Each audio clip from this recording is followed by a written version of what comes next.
தமிழ்நாடே காத்துட்டு இருந்த இந்த தமிழ்நாடு வெள்ளை அறிக்கை நேத்து தமிழ்நாடு கவர்மெண்ட் ரிலீஸ் பண்ணியிருந்தாங்க.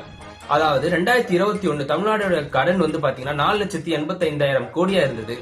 இப்போ பாத்தீங்கன்னா 10 லட்சம் கோடிக்கும் அதிகமா இருக்கு. அதாவது ரெட்டிப்பா அதிகரிச்சிருக்கு அப்படின்னு சொல்லிட்டு அந்த வெள்ளை அறிக்கையில சொல்லியிருக்காங்க. இதுல நிதியமைச்சர் இன்னொரு விஷயமும் குறிப்பிட்டாரு, எந்தெந்த துறை எவ்வளவு கடன் வாங்கியிருக்குன்னு சொல்லிட்டு. அதுல அதிக கடன் வாங்கின துறை எதுன்னு பாத்தீங்கன்னா மின்சாரத்துறை, அதாவது நம்மளுடைய செந்தில் பாலாஜி அவர்களுடைய துறை. இந்த துறையில தான் அதிகமான கடன் வாங்கியிருக்காங்க தமிழ்நாடு கவர்மெண்ட் அப்படின்னு சொல்லிட்டு ரிப்போர்ட் வெளியிடுறாங்க. ஆனாலும் இன்னமும் தமிழ்நாட்டுல பவர் கட் நடந்துட்டு தான் இருக்கு. பல கிராமங்களை இன்னமும் எலக்ட்ரிசிட்டி வசதி இல்லைன்னு சொல்றாங்க. அப்போ இவ்வளவு கடன் வாங்கிருக்கீங்கன்னா இந்த பிரச்சனை எல்லாமே தீர்ந்து இருக்கணும்ல. ஆனா இது எதுவுமே தீரல. அப்போ இந்த இடத்துல கரப்ஷன் வந்திருக்கு அப்படின்னு சொல்லிட்டு நம்ம எல்லாருக்குமே தெளிவா தெரியுது. நம்ம ஒவ்வொருத்தருடைய மேலையுமே 1,28,000 ரூபாய் கடன் இருக்கு. அதாவது நம்ம ஒவ்வொருத்தருமே இப்போ கடனாளிகள் தான். அதுவும் 1,28,000 ரூபாய். சோ இதுக்கப்புறம் வரக்கூடிய இந்த கவர்மெண்ட் என்ன நினைச்சாலுமே இந்த கடனை குறைக்கவே முடியாது.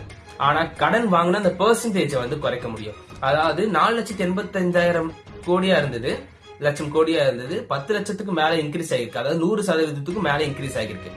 அந்த பெர்சன்டேஜ் வேணா நம்மளால குறைக்க முடியும். அதாவது 10 லட்சத்துல இருந்து ஒரு 15 லட்சமா, 14 லட்சமா, 13 லட்சம் கோடியா வேணா நம்மளால இன்க்ரீஸ் பண்ண முடியும். அதனால பெர்சன்டேஜ் கம்மியாகும். இதுதான் தமிழ்நாடு கவர்மெண்ட் இனிமே பண்ண முடியுமே தவிர டெப்த் பாத்தீங்கன்னா கம்மி பண்ண முடியாது. தமிழ்நாட்டோட கடனுடைய வட்டி மட்டும் பாத்தீங்கன்னா கிட்டத்தட்ட 70,000 கோடி. நம்மளோட தமிழ்நாடோட இன்கம் எவ்வளவுன்னு பாத்தீங்கன்னா 3,30,000 கோடி. அது இன்க்ரீஸ் ஆகிருக்கான்னு கேட்டீங்கன்னா ஆமா.